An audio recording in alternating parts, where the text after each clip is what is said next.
నీ అంతరంగంలో ఉన్న బాధ, నీ గుండె లోతుల్లో ఉన్న వేదన యేసయ్యకు తెలుసు.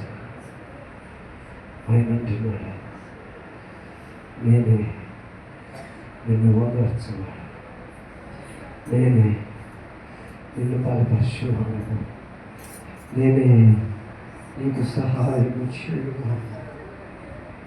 నీ జీవితాన నీకు ఆశ లేకపోయినా ప్రభు అంటున్నాడు, నా యందు నీకు ఆశ ఉన్నది, నా యందు నీకు ఆశ ఉన్నది, నాలో నీకు ఆశలు ఉన్నవి.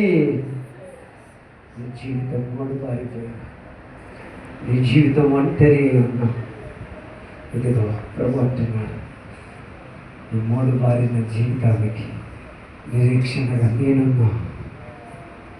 ఆదరణ లేని నీకు ఆదరణగా నేనున్నాను. అడుగుదాం అందరం ఈ సంవత్సరం అంతా